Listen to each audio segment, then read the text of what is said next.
I will call the meeting to order and begin with the land acknowledgement statement. On Tuesday, July 14th, 2026, we acknowledge that this sacred land on which Smith Falls is now located has been a site of human activity for over 10,000 years and is rich in Indigenous history. This land is the ancestral and unceded territory of the Algonquin Anishinaabe Nation. We are grateful to the Algonquin ancestors who cared for the land and water in order that we might meet here today. We are also grateful to the Algonquin people for their contribution in the making of the Rideau Canal, which runs through Smith Falls. We are mindful of broken covenants and the need to reconcile with all our relations.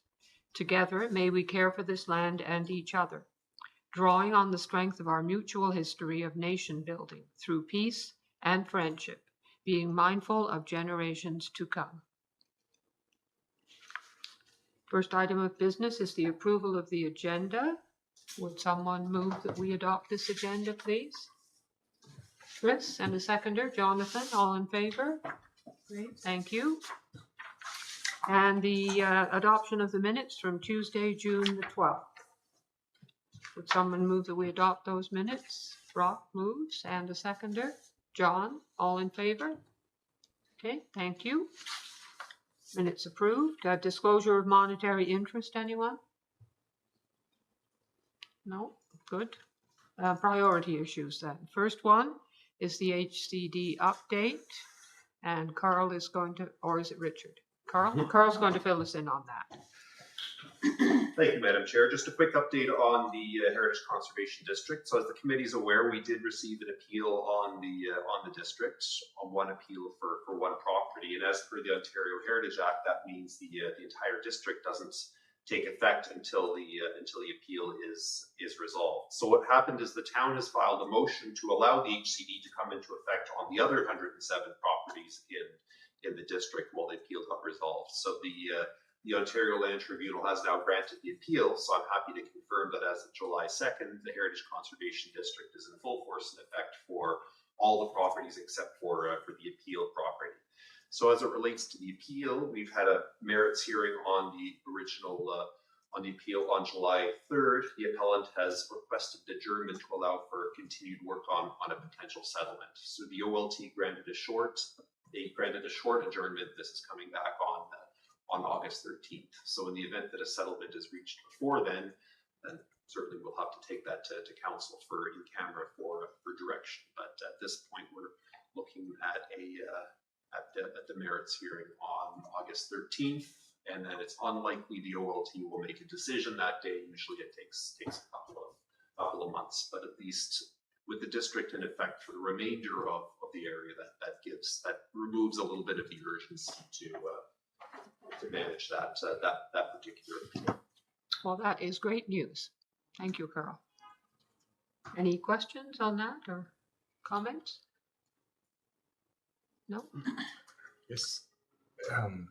Now that it's in effect for most of the boundaries, is there anything we're doing to make sure that, I don't know, monitoring projects or notifying property owners that, because I'm thinking, because it hasn't been here before, I'm sure somebody's going to start work on something and not know or not realize they need a permit. So what's our attack plan for that?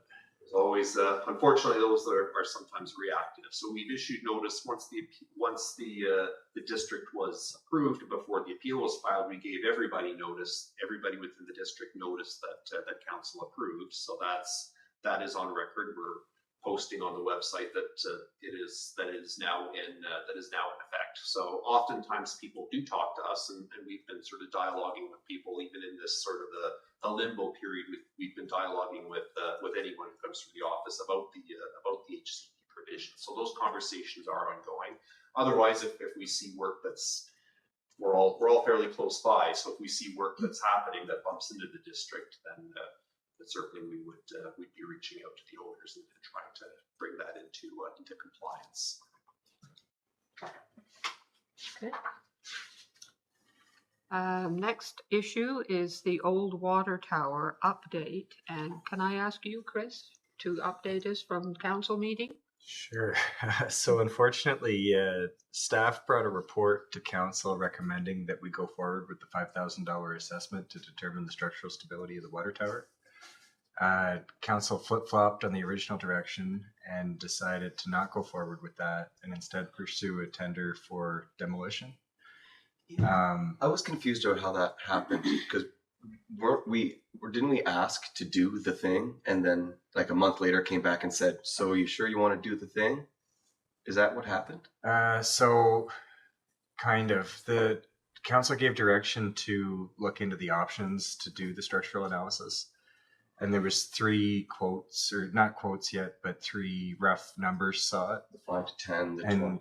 yeah, and the 5 to 10 was from Valet, which is the same company that we worked with for the water treatment plant. So a company with extensive experience with structural steel, especially the historic structural steel construction methods. So I was very confident in their quote because they've got a proven track record of doing this stuff across Ontario. So it was very surprising to me that it's rare for council not to take a staff recommendation.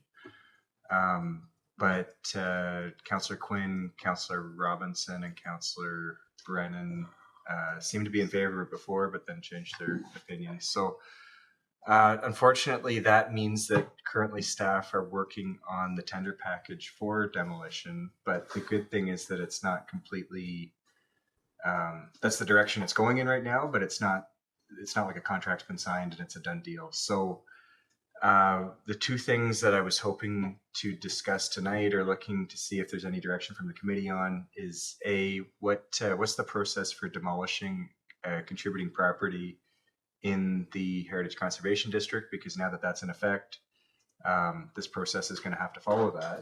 And I think it's a little bit ironic that the first property owner in the district to try to demolish a contributing property is the municipality itself, but that's the cognitive dissonance between some of these decisions we make at the council table. But the other thing is there any interest in the committee in trying to get the merits of this and the process for this out there? And I think that maybe the best way to do that could be if we sponsored a petition that kind of lays out the process that we were hoping for and ask people to sign if they want that process followed. And maybe that would be, it's kind of the last ditch effort or last idea I've got that could maybe sway council to flip-flop again and go back and do the $5,000 study, because I still believe, well, I don't believe, we don't know. And the question is, it's going to cost roughly $400,000 to demolish the structure. If we could paint it and keep it up for another 20 years for less than that, I think that represents a value to the municipality. But we never got that information because we never went through with the process that we were supposed to go through with, right? Because there's no other project I can think of that we would spend 6 figures on and not get our options before we sign the check or sign the contract. So when I was watching the meeting, like it seemed like from my perspective, even if you spend the 5 to 10, like each of the ranges, even if the first range goes beautifully, then that activates the second one. And even if that one goes beautifully, then it activates the third one. And so it kind of seemed like it was like spend $1 million or spend. Yeah, well, no, that's incorrect. So okay. There was 3 different quotes. So the highest quote was the one from the Landmark, which is the company that maintains water towers. So they're looking at it from the perspective of, maintain this water tower, it's going to cost millions. And the reason why we built a new one was because the cost of maintaining it as a water tower and the size of it was no longer feasible, right? The $5,000 would lead to a $15,000 to $25,000 detailed inspection. So if the $5,000 has a red flag, structurally unsound, then we cut our losses, but we know we did our due diligence. If it doesn't, then we were supposed to do the more detailed analysis up to 30, and the 30,000 would give us what does maintenance look like on a 5-year, 10-year, 25-year, 50-year basis for this thing. And that would really lay out, is this, this is doing our due diligence to make sure that if there's an option that's cheaper, we can take it, or if it's just not feasible and it's completely, it's like Confederation Bridge where it's just completely past its life and we can't do anything to maintain it anymore, then we've done that. But the part that's really important here that we did for the water treatment plant after the fire, we did for Confederation Bridge before removing it, is we did extensive engineering analysis to know that these assets, well, with the water treatment plant, we knew it could be saved, but the insurance company pulled their cards. But we still did the analysis to know with Confederation Bridge that there's nothing we can do with these rivets and this design, that we're out of options because the maintenance hadn't been done on the bridge through the early 2000s. So the precedent that gets set here that I think is very concerning, that where I'm not really ready to let go of it yet, is that we just didn't do that. We did it on this assumption that, oh, it's always going to be more money and it's always going to be more work and it's always going to be more effort. But we never actually got those numbers, and we didn't base it off professionals analysis, which is a huge diversion from how we've dealt with other heritage assets as a municipality. Does the proximity of it to the Stone Arch Dam have any, like, is Parks Canada involved with like the land that it's actually on, and the dismantle of it as well? So for sure, Parks Canada is a stakeholder down there. If you look at the property boundaries, Parks Canada owns quite a chunk of land between the water tower and the river. So there's kind of a mentality with some people that if we took down the water tower, then it opens all this land up for development, and there's a opportunity for redevelopment there. But because of the way the parcels are laid out with Parks Canada, the water tower parcel on the municipal section is tacked onto the park. And my understanding is the section behind that's owned by Parks Canada. So we've got very little. It's not like we're gaining a huge tract of land that we could sell or put it up, build something. Like it's a pretty limited parcel there. I guess, like, do they have any say in what's going on there? Is what I was really concerned. Oh, like they don't even paint their buildings in town. Yeah, sure. It's But just having worked for them before, nothing happens until something happens, and then it's on. Like, they've got all kinds of money to fight you with. So as far as I know, they haven't taken an interest in this one. Okay. And they haven't taken an interest in the bridge either, outside of the lighting. They're really upset about the lighting because it might affect fish spawning, which I don't know which fish can get up there, but so yeah, I don't know. It's a very I'm sure that I haven't heard them have an opinion on it. Yeah, and I want to keep it. Like, that's where I stand on it. But I was just wondering if there's any sort of stake that they have is all. Nothing that's come up yet, but we could try to reach out to them and see if they've got a position on it. But yeah, kind of in my head, the last stakeholder that hasn't really been consulted on this would be the public. And that's where a petition could, if we put it out there and it got a lot of signatures in a short amount of time and shows that there's a lot of people behind this, then maybe that I can't think of any other group or organization that's going to say, you can't bring it down, or you've got to do something. And then after not following our recommendation as a committee, it's all we can do is recommend, right? Right. Yeah, I was wondering that as you were talking. What does the public want? What do the citizens want to happen? We don't know, do we? Well, short of, I'm not very active on Facebook, but anyway, it's an idea. I'm putting it out there to the committee. If we sponsored a petition and we just laid out, this was the recommendation, this is the process, sign below if you'd like to see that followed, then we could present that to council before the tender comes, because once the contract for the tender signed, it's kind of past the point of but you had a question before that about the process for demolition within the district, right? Can you answer that for us, Carl? So certainly this will be our first time test driving that new process, so I don't want to pigeonhole myself on something that I need to review and certainly report back to the committee. But my first guess is it's going to be something fairly similar to if we're dealing with an alteration or demolition of part or individual designated property, and that's where ultimately council has the final say. But MHC has MHC considers and provides a recommendation to council. And if the decision's already made to remove, and then maybe maybe MHC's motion and discussion could focus on potential conditions associated with that. But that's something that we can certainly bring forward. That process, the statutory process of review and approval under the Heritage Act has not begun yet. That we'll keep committee in the loop as that unfolds, and we expect to work with our colleagues in Public Works who would be spearheading that process. Thank you. John? Yeah. So, well, I think there's not too many of, I guess, the one in Perth looks a lot like ours, but it's not the same. But there are a lot like this one, but ours is a little bit older than most of the other water towers, which is both its merit and its and our problem. When we think about bringing it back to council again, I do think about the exhaustion of the issue.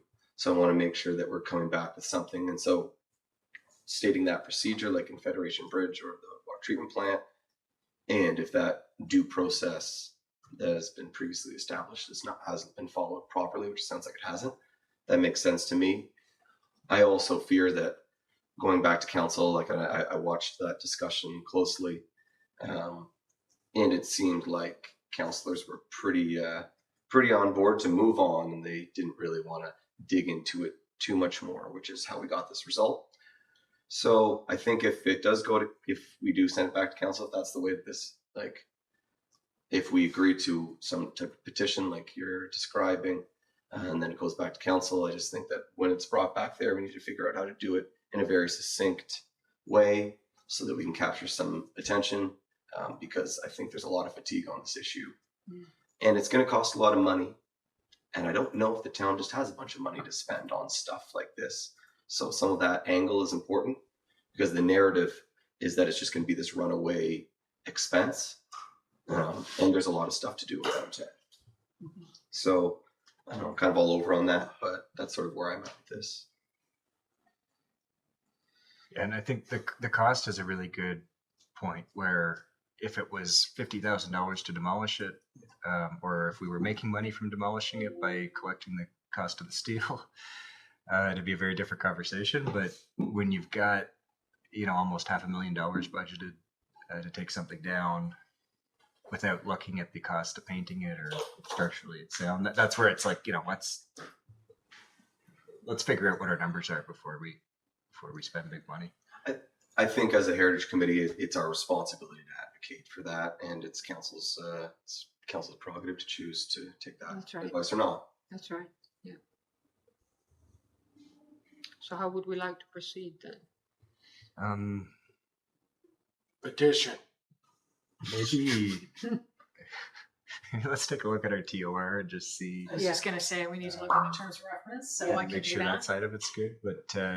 But I guess if the committee can't do one, or if it's a committee we can't do one, we can make our statement as of individuals, where we stand, Yeah. and then that's a matter of the public record, and that's important because this sort of thing is going to come up again, which is a lot of what we're talking about too. We're talking about precedent, we're talking about process. Yeah, we're trying to make sure it's transparent, equitable, all those good buzzwords. So I guess it seems like we're on the same page about trying to help council understand the negatives of the decision, and we'll look for some options to try to get that moving forward before the next meeting. Okay. Because I remember in the past we passed a motion on something we didn't agree with, but we didn't do it in a way that everybody was happy about it. So I don't remember. I think I was that me? Which one it was for? Yeah, I can't remember what I did. Is it a water treatment plant or? Oh, I don't know. It's holding Carl? on something. Carl, you remember it? Well, I think it might have been related to the water treatment plant. I remember there's a second motion that came, but either way, Marie and I will take a look at terms of reference and sort of define what the options are for the committee in terms of their role, I guess, moving forward on that. So we'll be in touch. I don't think there's anything, like there's nothing code of conduct or committee wise that as individuals we couldn't do something. It just wouldn't be the committee. As individuals. Yeah. So we'll figure out which route we've got to go. Okay. So we're not doing anything today then. We're going to No, but we'll, double check our mandate, right? yeah. And bring it back to the next meeting Yes. in August? Yes. Even maybe let's, An email? yeah, Mhm. because I think I'm expecting this tender to come like it takes about, what, 6 weeks to a couple, like I feel like the package was pretty much out the door by the time it came to council. So I'm guessing we've already lost 2 weeks. So Mhm. I So wouldn't- sooner the better by email, let you know terms of My- reference and process on, your individual opinions versus a committee decision. Okay. Yeah, my quick look is showing that we're to provide advice and recommendations to council. Advise on other heritage related matters. So, yeah, I don't know if we'd be able to do a petition, but the individual matters, I think that holds a lot of weight. Yes. That we put our mark on that. And I know that Jenny was in favor of keeping Yes. it as well. Definitely. So I think it's worthwhile, whichever way it goes. Okay.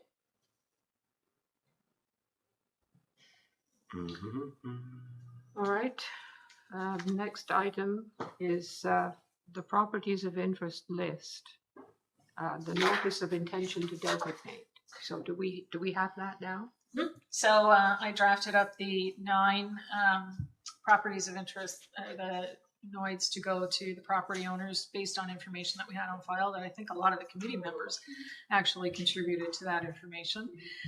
So I have now sent those off to Heritage Consultant Stantec, who's helping us out with these. If they come back, then we'll be able to issue them to the property owners. Property owners have been kept well aware of at every stage what's happening, so they know that these letters are coming. They do know that. They do. Okay. All right. Most people were very appreciative of being updated on the process. Good. So I remember last time around, there was something printed in the newspaper. Do we still do that? Yes, we do. Once we get, that's part of the process. So once we get the letters back and Carl's had a chance to approve them, then they can go out and we can do the notice in the paper and so forth. Who's our newspaper of record? Record Journal. The Record Journal. Okay, well, they're on vacation for 2 weeks now. Yeah. So. I remember the province was talking about updating the requirements for that. Is it still a requirement or is it a thing that we've always done? No, it's still part of the OHA as far as I know. Carl? So and this applies to a lot of different pieces of legislation, but the amendments that we've been seeing as it relates to a lot of the planning things relate to if there is no local paper, then that online is available. But the caveat is there is no local paper. So I guess the question then becomes: does the Record Journal have sufficient circulation in the community? Our understanding is that it does. Yeah, I would think so. Because the town has something in there every time, so, right. Chris? There's I don't know how to word this, but when you've got, well, I guess so there's 2 things. There's one is like I've started getting this flyer block of papers in my mailbox. And would something like that count as like it's a newspaper, but all it is flyers? Would something like that count if we put an ad on a page in there? And I guess even if something has circulation, what's the bar of what they're circulating to really count as a paper? Like, because it just, yeah, there's been a lot of issues with consistency of the information in that one. And I just don't, I guess it's one of these old things that we've always done this and the province has said you had to do it, but. But they wouldn't be writing an article about it, though. It would be exactly what the town told. No, I know. It's just, do we need to be spending money on that and participating in it? If we have to, we have to, I guess. Carl? No, that's a good question, and I know that discussion's happened among certainly staff within Smiths Falls, but clerks everywhere, just trying to define those various things. Certainly we put ads in papers, we send mail outs, they don't always get to where they need to. An example is if we're submitting a planning act public notice, we have to send it to the assessed owner, but sometimes the assessed owner is not the same as the person who lives there. Sometimes tenants never see them. We've had notices that simply, once it's the app, so every piece of legislation we work with is fairly generic in terms of it's fairly minimal in terms of what the requirements are. They require essentially good faith to get it where we possibly can, and take reasonable effort to do that. Of course, we can go above and beyond. Typically, we put notices on our website and so on, even if we don't need to. Little things like that. But in terms of the mode of circulation and all of those details, we'll verify certainly with our consultants to make sure we're checking off our obligations as required. But we can never guarantee that a notice, once it's mailed to the address we have, necessarily gets to the person who should be reading it. We've had lots of cases where there's a numbered company or something like that, and people aren't talking to each other or what have you. But we certainly do our best. Marie is very diligent in terms of following up. She's hand-delivered things if we don't know who it's supposed to go to. So, but all I can promise is that we do our best to follow the spirit of the legislation. As far as the property owners of the properties that will be receiving these letters, we've been in very good contact with them. We know the owners. As far as circulation goes, though, as Carl said, we'll follow up. Okay. So next item is downtown core design guidelines. So you're up, Richard. Okay, so no formal presentation. I'm just bringing back the guidelines for the committee's review so that we can bring back a revised guideline to council in the coming weeks. So this is your opportunity to give me more verbal feedback. I know that I specifically got feedback from Chris McGuire and John, but no one else from the committee. So this is your time. Go ahead. Sure. I guess I think that we've got accessibility sections, sustainability sections that with CIP, sometimes we've had tension between achieving those objectives, but also maintaining heritage attributes and windows and that marginal difference of, or the misconception of, you can put a new window in, but what's the, what are you really going to get out of the efficiency of that versus keeping the existing one in the condition that it's supposed to be in.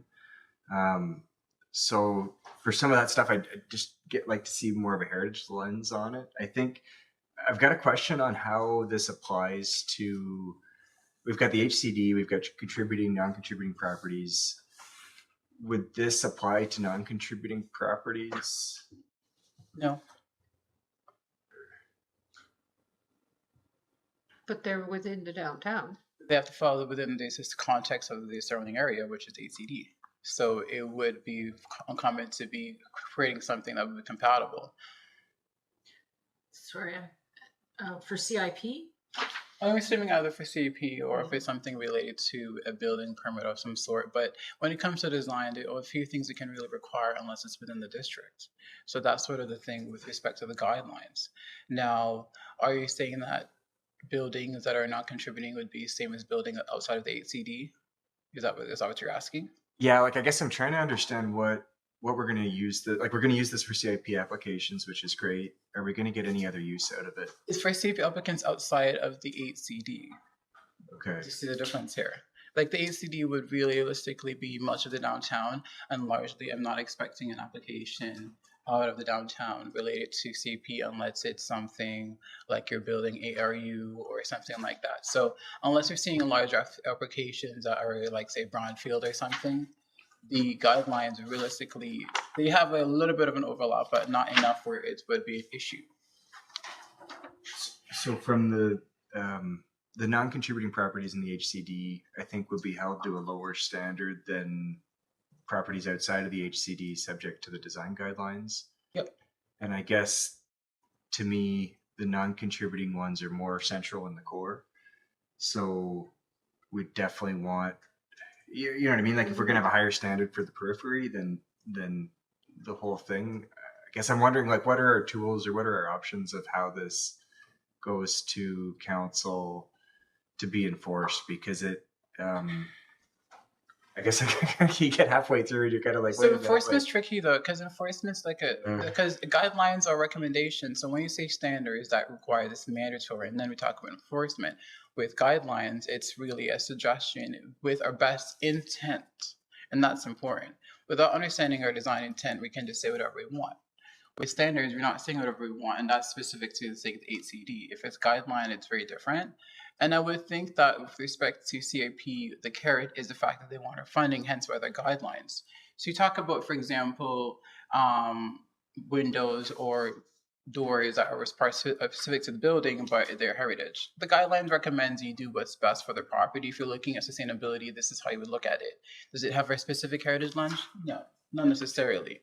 But if you're thinking that that's sort of what's sort of missing in terms of things outside of the HCD, then we can have that conversation. But if there should only be guidelines, if they're becoming standards or something else, then we'd have to rejig our perspective and we'd have to come back to council with a different proposal. So you guys have to let me know if you want it to still be guidelines or you're looking towards more stricter rules. And you mentioned something about physical, like the design principles. Did you think that they need to be adjusted in some form or? So I think, yeah, with design principles, so the original version of this from, I forget, it was 2022 or 2014 actually. 2014. Yeah, so it's forever.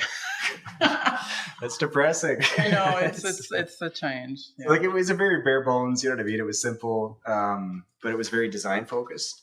I like how we're talking about pedestrian inclusivity, accessibility. Like it's a really, it's a much more comprehensive look now. Where I get worried about it is that some of the terms in the principles that we've got in the draft aren't defined or aren't, like I think like a human scale character. It's like some of the, you know, they sound good, but then it's like, okay, well, what is that? What is that? And it's just trying to dial it down for people so that, because I think a lot of our property owners in the downtown, they're not into this stuff the way we are, right? Like so it's like, how can we make it in a way that's more of a, like a 101 kind of level of like, okay, they want, like, I really like it from the pedestrian one, because then you go into the pedestrian section and it's like awnings, windows without coverings, like very tangible ways to create that experience. So just, I think making sure that we've got tangible guidelines for those terms and those examples, and that we're not losing the design side of it too, so that if it does go to an architect's office or a designer's office, they're in there. Okay, I like that.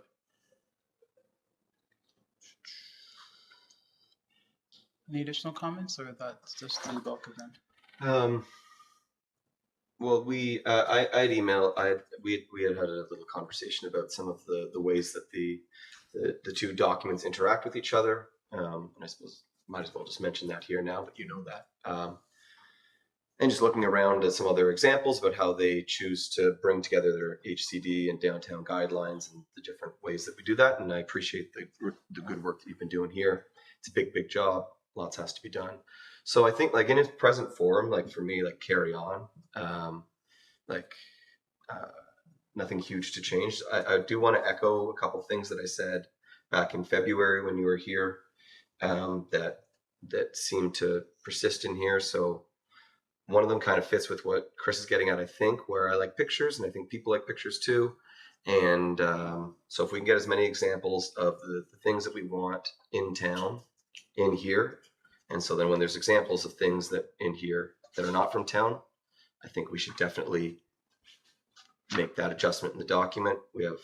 There's a lot of good examples in here. We go over it one time, but you can tell what's not from Smith Falls and what is and isn't. And some people called me crazy for like, you can say if that's in Smith Falls or not. I was like, yeah. Well, I know it's not in Smith Falls. So the challenge with the pictures, for example, is that you can have a nice awning, but the upper story looks not great, right? Like this ugly one, that church has them right there. That's true. So that's just, but later, not for now. Fair. And then also I have a big issue with the Washburn block stucco because we don't want that, but we show it here. But I know that it meets one guideline but not the other. That's on page 27. But Fair. I'm getting pretty nitpicky about pictures, but that's where I am. That's how it kind of draws me in there, Okay. and then how the documents work together. But it's they continue to be looked at. Was it every other year or every few years? Yeah, this will be the second update, so we're trying to finalize something that speaks to what council expects and something that works for for council, or the committee. So that's sort of the goal. For our next Heritage Week, we could do a photo scavenger. Oh List all the things we need pictures of. Yeah, And that's work smart, not hard. they gotta be high resolution. Sure, that's great work, Richard. Thank you. All right. Carl? Yeah, just taking some notes here, and certainly we have a note here to frame it as it relates to non-contributing properties in the HCD. That's a good comment. I guess the general comment is as the guidelines gives us a bit more flexibility to state intent, and certainly trying to avoid some of the fairly academic language about balance and harmony, and making sure that the intent that was conveyed was trying to just demonstrate what it is, that the big picture, what we're looking for. But as it relates to the HCD, that's of course a policy that's mandatory. There's a discussion at the council table before we adopted the HCD about what should be mandatory, what shouldn't be mandatory, and sort of framing that. So the downtown core design guidelines, I guess, it gives us another layer that allows us to be a bit more flexible. So there's this standard that is mandatory under the HCD, but the downtown core design guidelines, it gives us the opportunity to sort of add some higher level expectations, and if you meet those higher level expectations, then you're potentially eligible for CIP funding. So I think that's a way that we can kind of put those two documents together, and certainly within the planning office, we spent quite a bit of time just talking about sort of that relationship here, and we felt there's still relevance for, even though we have the HCD, there's still relevance for downtown core design guidelines, because it gives us the opportunity to drill into some of those accessibility and sustainability pieces. Of course, your point is bang on. They can't contradict each other. Let's find a way to make them work together.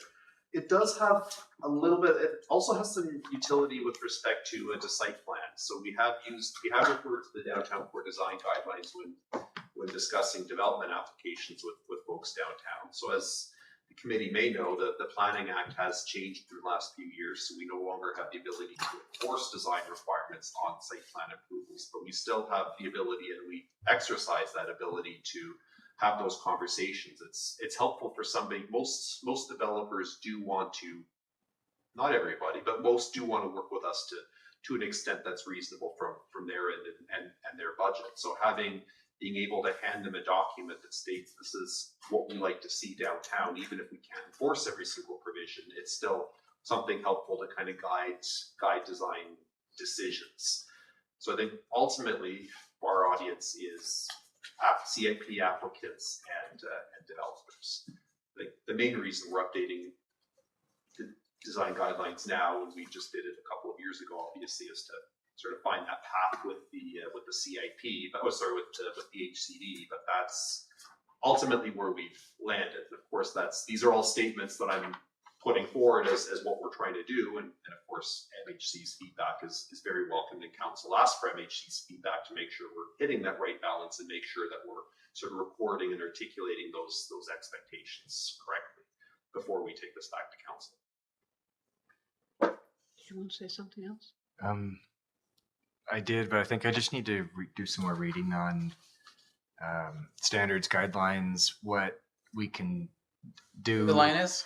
Because it's just like with all the changes, like I think of the stuff, the KFC is a great example of when we had site plan control input, and I'm trying to think of one that's a good example of Heritage.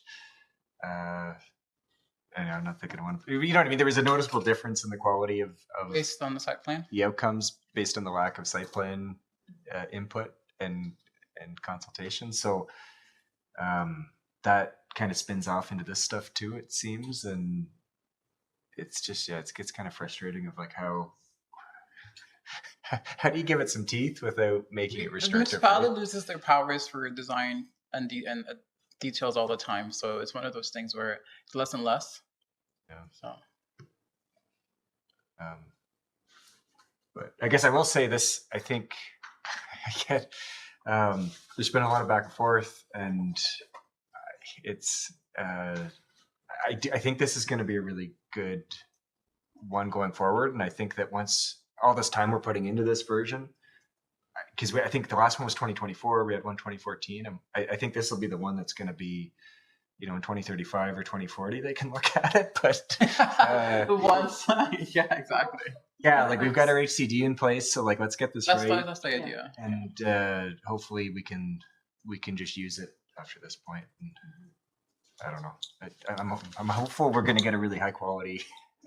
It's going to be good. So I will say just one thing. I thought the checklist at the end would be very useful. Yeah, we're for probably applicants. reincorporating that to be more of Yeah. a main feature. Yeah, because it's it's there without the detail. It's Well, that's it. It's after you've read through. I think that's a really good addition. A checklist. Any other comments about? No? Thank you very much, Richard. Thank you. Okay. Okay, project update. Carl, One that's more. like Sorry, something. sorry.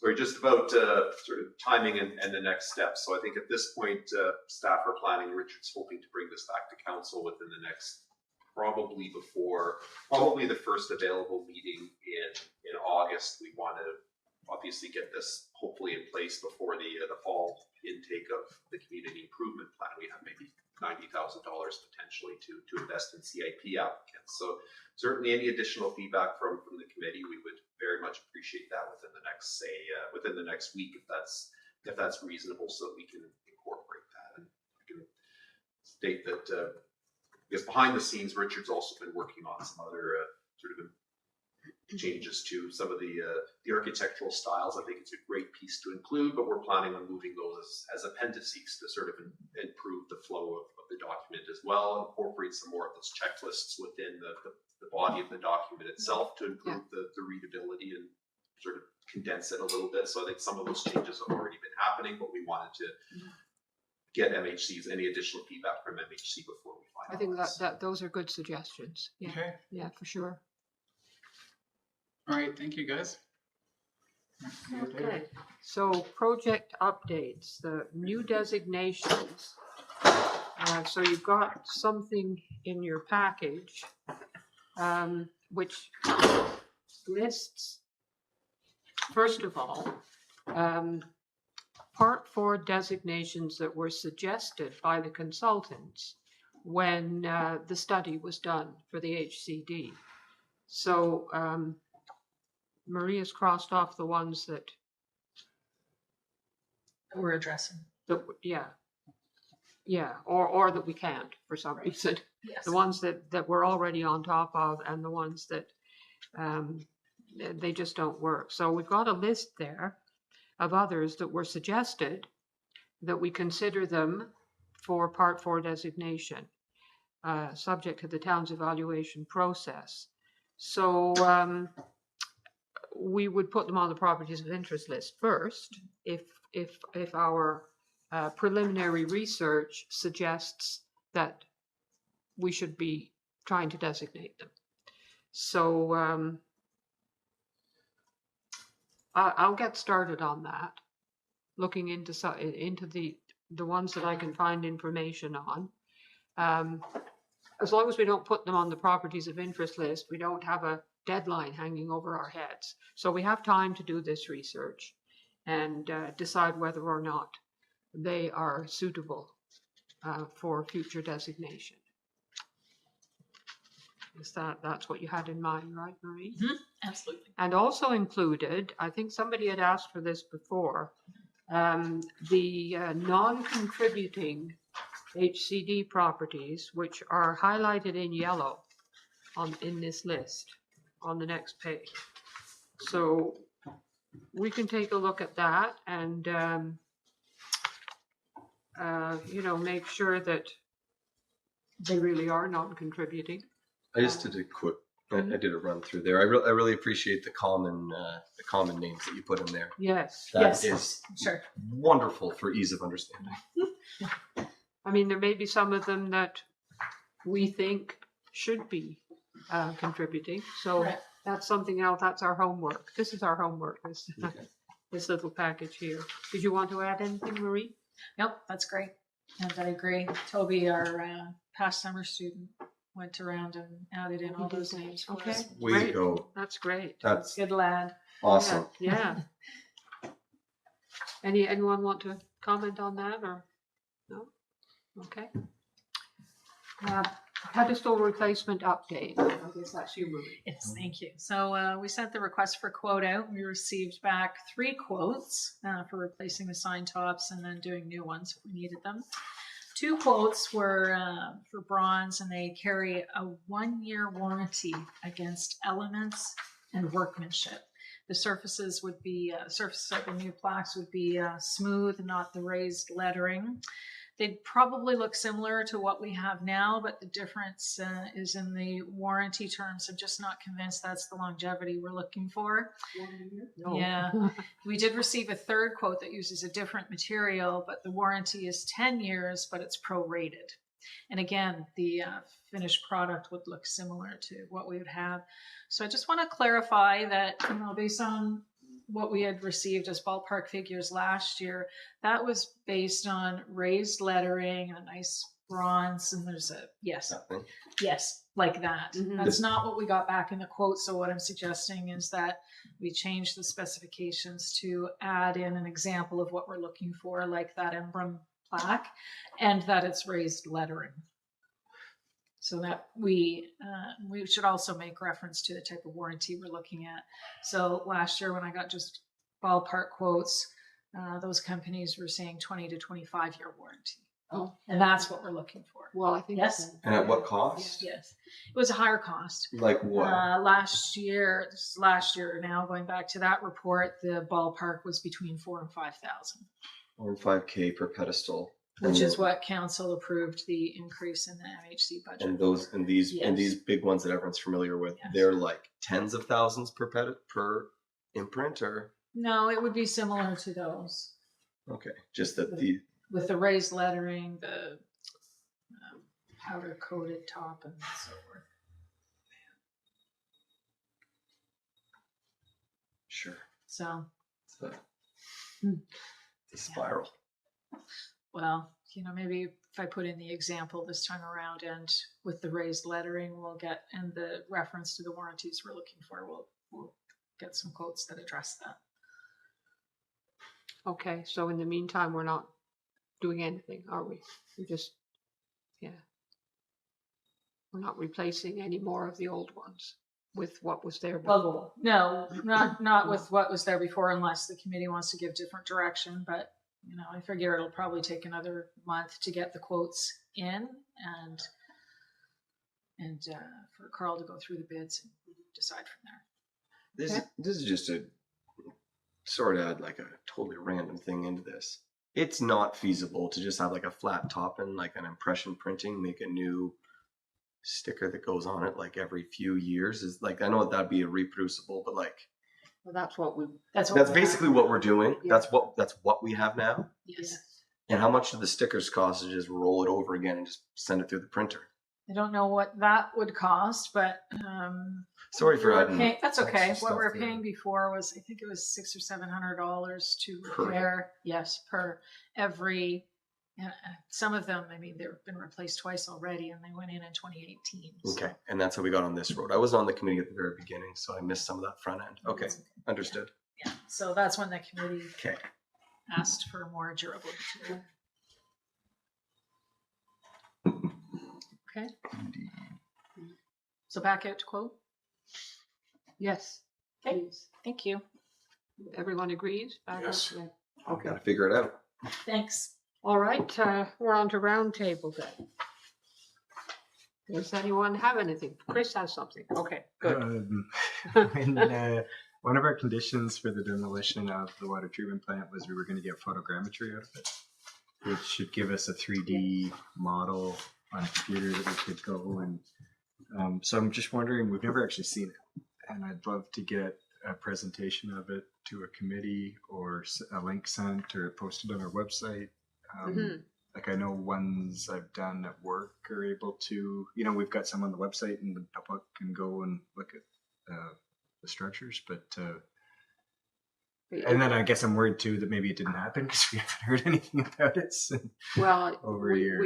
we understood that it had been done, right? Exactly. Yeah, So but we have There's not been some seen. visual recording, whether or not it was photogrammetry. I'm not sure if that was the. That was what was asked for. Yes, Yeah. I'll report back at the next. Do you want me to send an email or report back? email. Email. Yeah. Yes, That's a it would- big difference of. Sure. And if it wasn't done, why wasn't it? Mhm. There was. I just don't know the term for it, so it could be the photogrammetry or something similar. call it But I'm Watergate. not sure the term of it. But I'll check it out and I'll email the committee. We have been under the impression that it was done, and so we'd like to see it. And the direction from council was for photogrammetry, was my understanding. Yes, So- I do believe so. Yeah.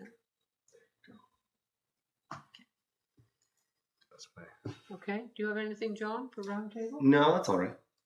Rod? Good, thank you. Marie? I do. At the last committee meeting, we had talked a little bit under roundtable about when the truss bridge sections were going to be installed.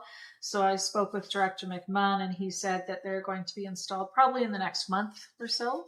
And they'll go in the southwest quadrant of the bridge in the grassy area. Southwest. So I can pass around. water tower side. Yeah, I was going to say. I think so. Well, we're gonna put them where the water tower is. Is that there's some new cement? There's new cement pads there. He's circled in red there on that photo. Where Like, when I walked across the bridge the other day, I noticed there was a brand new cement. There was a square one and a rectangular one, right? Oh. At, I think the spot that that's showing there. I don't Maybe know. I'll that's have to it. look.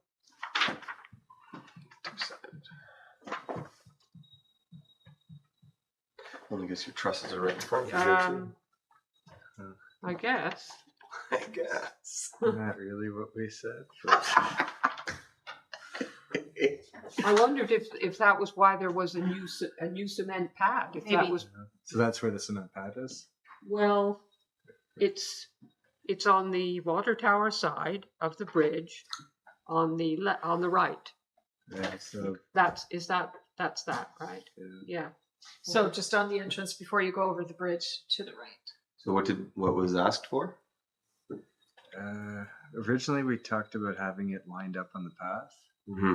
So you walk past it, Yeah. like you're on the bridge. But now it's just a It's structure. it's close. It's very close to the bridge. Mhm. It's Well, not. the initial concern with it there, depending how it's set up, is that if you can climb on it Mm. and it's beside the railing, No, it's not that close. it's not that No, I close. don't Okay. think so. You'll have to go. It's just the way this red line's drawn. I It's know.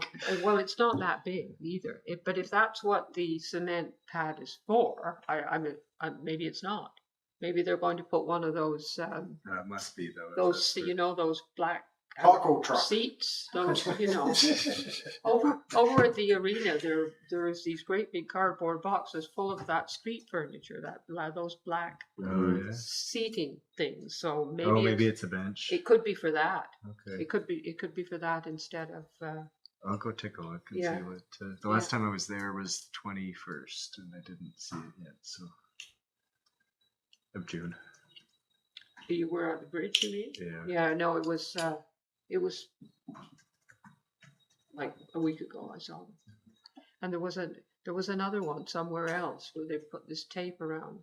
Usually they'll do that if they're going to install the street furniture. They'll put the cement pad down first, right? Yeah. Yeah, Yeah, because it's otherwise also- it's just grass. So that may be what it's for. I don't know. But they are planning to do something. Yes, within the next. He And thinks within the next month or so. Well, what exactly are they going to do then with those things? Like, what are they going to? Put it Guessing down. some. I'm guessing that it will be some sort of just on a display of some sort. Yeah. When I it's not kind of what we talked about, I guess the question is, what is the final? What are they going? Yeah, like what are they going? I mean, we have pictures of them. What would they do? Just plunk them down? And are there? We see one square and there are two trusses. Are they both going together? What's the organization? Top. I thought we talked about using them to make us the Like a- support for a pedestal. Mhm. We Yes, not- they'll be anchored to the concrete pad of sorts, or a concrete sign. Oh no, that's for, sorry, never mind. That was for the pedestal base. He's also going to put in the base for the pedestal. Features in a truss bridge sections installed on the southwest quadrant of the bridge in a grassed area. Likely be installing this feature sometime over the next month. Well, It'll be some sort of artistic displays. well, do you think Who's we, the artist? I don't know. do you think we should ask them to come and tell us what they're going to do before they do it? Well, maybe. Would sounds that be like it. Would that be a good idea? If that's Because- our role, I suppose. Well, we were the ones. We were the ones that asked them to save those things Mhm. in order to commemorate. Maybe we can go meet him out there. Used to be there. Go on a And if ro- they're we can going go to on do a- it within go the on a next trip. month, it'll be done, and then we'll say, "Oh, look what they've done," or An excursion. So I've made a note here to ask him for more details, and I'll circulate Yeah. it to the committee by it would be email. nice to know exactly what the design is going to be. Something more than Windows paint. Or yeah, I think if we went there, it'd probably become very clear. I don't know. That's Well, they're going to do well. meet because it's Director McMunn that is has the full authority to make all Right. the decisions on this project. Or maybe we could that meet right? him there and he could tell us, he could Yeah. describe on site what he's going to do, like the time before when we went with him to look at the old bridge and we talked about Perhaps what we- that's my ignorance, Dorothy, in that, I thought, I didn't ask the question because I thought that we already had an idea of what was going out based on this previous visit that was done. But if well, it's not, then that's okay. I'll ask the question of Paul. we don't really know, do we? What? Well, no, this doesn't reflect what we talked about. So I wasn't there. this, the what they preserved does. That's Yes. really good. But What they this preserved was what layout- we wanted them to preserve, but we just would like to know what they're Yeah. going to do. What are they going to do with these things in that spot? Because originally we had talked about it being on either side of the trail, like you kind of walk through it. Yeah, we did. anyway. I mean, Walk through it as an archway? Well, that Yeah. was one well, suggestion. and now we're kind of getting into it too. Not to put the cart before the horse or anything, but we may need to plan for some places to put pieces of a water tower. If we keep it or not, but at some 800 point. cubic meters of water holds in there. Well, I don't know. We're keeping these trusses look the same as those ones. Climbing wall. Anyways, If we could meet him on site and he could just tell us. I'll ask. Yeah, I guess just the lack of communication between we can figure this out. when we first talked about it now and the plans have changed. So Mm, what's the I will ask the question okay, and I'll email you. all right, thank you. These just live on this desk, I think guess, so. do they? With this? sure? Sure. All right, anything else for roundtable? Nope. All right, next meeting Is is, I thought we had changed that date. No, it wasn't confirmed. Oh, so Wasn't it is confirmed. the 11th? We're going to keep the same date. Okay, Who was away for that one? I am. You're away. But but you're on vacation, so. I am. So our development services coordinator is going to step in and do minutes and stuff. I'll get everything ready before I go. I'm gone the top 2 weeks of top 2 weeks of August. I'll get meeting prep done before I go. an All right. opportunity to develop capacity. Thank you. The 11th and the 18th. So, Or you're gone so- the 4th and the 11th. Yes. So it's the 11th. Tuesday, August 11th is the next meeting. And well, for the 18th, who couldn't come on the 18th? Jenny. She's getting. There were a few people I didn't hear back from. I think I heard back from 3. It doesn't matter to me. So it's okay. If you want to change it, that's fine. If you want to leave it as is, that's fine too. It's up to you. I don't care. If I don't care either.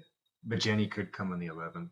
But not the 18th. She did say that she couldn't come on the She 18th. said she couldn't. Yeah. Yeah, no, she couldn't. She wants It's, to get this in wedding a week planning. before her wedding. That's, I guess, yeah. Like if she wouldn't be coming either week, then I'd say let's just move it to the 18th. But Move it to the 18th. We can do that too, sure. Going once, going twice? I don't care. The 18th, okay? Sure. Um, Okay. It's back to the 18th then? Yep. All right. Edit event. Okay, so would someone move that we adjourn the meeting then, please, if we have no more business? Chris moves, Brock seconds, all in favor of adjournment? Okay, thank you, meeting adjourned. I'll just let Tech know. Yeah.